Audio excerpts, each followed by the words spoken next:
Welcome everyone, Christine here with a discussion about Grand Cathay and patch 4.0 for the Shadows of Change DLC, and how Creative Assembly may have completely and utterly broken the entire caravan system of Grand Cathay with this patch. Now, this video was in response to a comment I received on my previous video talking about Grand Cathay.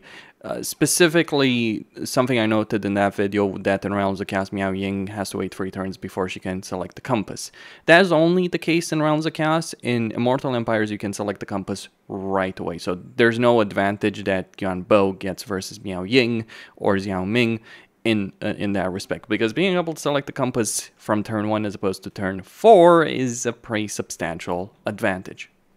But in the process of checking that out, just verifying that that is the case for Xiao Ming and Miao Ying, I also noticed that Cathay and Caravans are utterly broken in the patch, in more ways than one. Now, other YouTubers have mentioned how the Caravan system, as stated by Creative Assembly, should be giving extra rewards based on the cargo they're carrying. So if a Caravan is carrying more cargo, it should give you more post-battle loot. That seems to be bugged. So that's the first issue, but it's not really the biggest game-breaking issue, though it does make Caravans far less useful. No longer will Drazov be printing money by raiding Caravans, though it probably is still worth it to do it at the Black Fortress for the labor alone, because it's not the money that Drazov benefits from, it's the labor. Though I gotta check how much labor he's getting. But that's not the issue. The issue is regarding the compass and how it interacts with Caravan. So I'm playing Xiao Ming, who does get a 20% extra Caravan capacity. Now, in the Wuxing compass, you have the Warpstone Desert. This has been changed to give a sale value of cargo of 20%, 20% maximum cargo capacity, and a Lord Recruit rank for Caravan Masters. Now, if you're looking at this at face value, you get the impression, and rightly so, that this is just a static benefit, that as long as you have this active, you get this benefit. Right? And it's only one Lord Recruit rank 20%. So from my perspective, this is not really worth using compared to Casualty Replenishment or the 15% income, which by the way still affects Cathay-owned regions only, though. Is that really Cathay regions in the territory of Cathay, or is it Cathayan regions in the sense of like any territory that Cathay controls on the campaign map? I don't quite know. There's more testing required on that. Here's the thing, though, about the Warpstone Desert. It stacks. So here's what's happening. Instead of it just being a static bonus of 20% and one Lord Recruit rank, it's 20% extra per turn.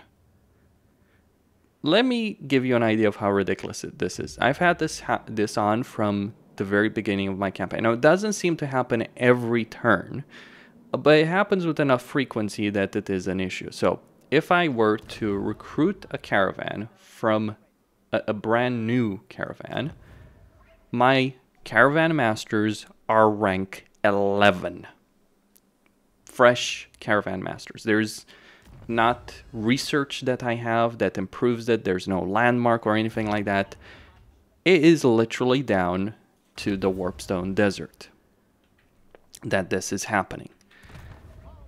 But it's not just the Lord Recruit rank, because Lord Recruit rank is one thing, right? So you recruit a Lord, and before you send out the caravan, you obviously want to increase the cargo capacity, the sale value, and honestly get hidden stores, or at least, or get all of this to rank, or actually even, yeah, 3 ranks actually for foreign replenishment, and then you send out the caravan. What's happening is everything is stacking. It's not just the cargo capacity, it's also the sale value. So I can send the caravan on turn 14 that would net me 30,000 gold.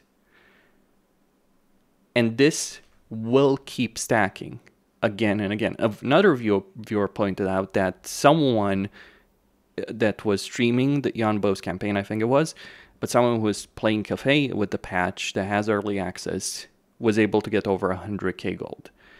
I think 100k is small potatoes. In 10 more turns, 20% per turn on average. Let's say it doesn't seem to trigger every single turn. But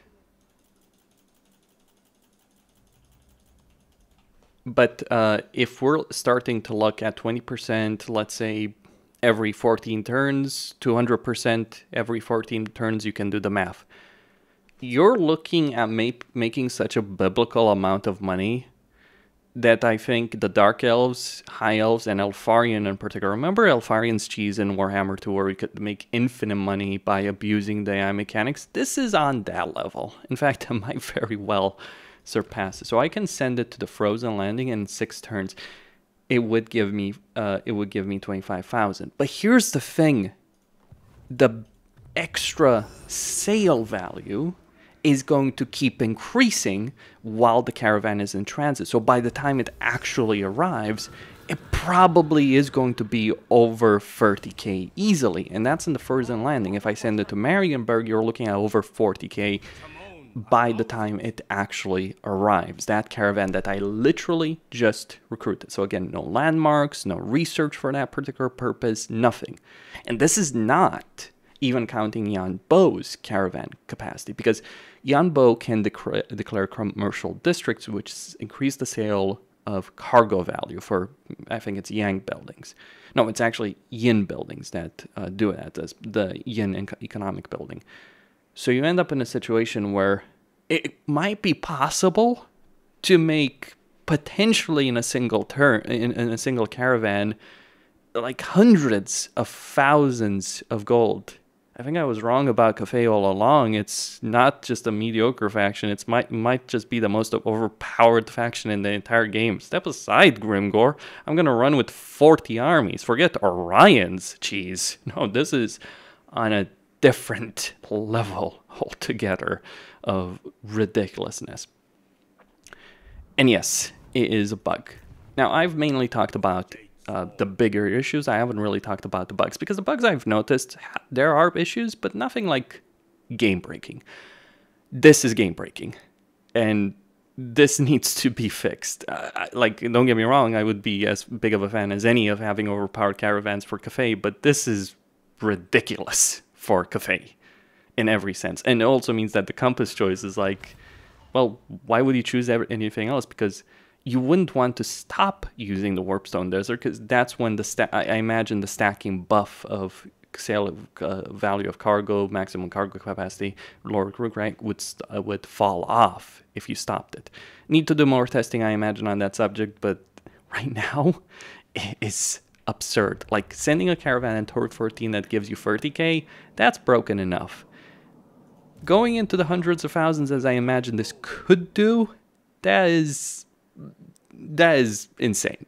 That's just completely insane. Costine signing out. Don't forget to subscribe, like, and enable notifications, and stay tuned for more.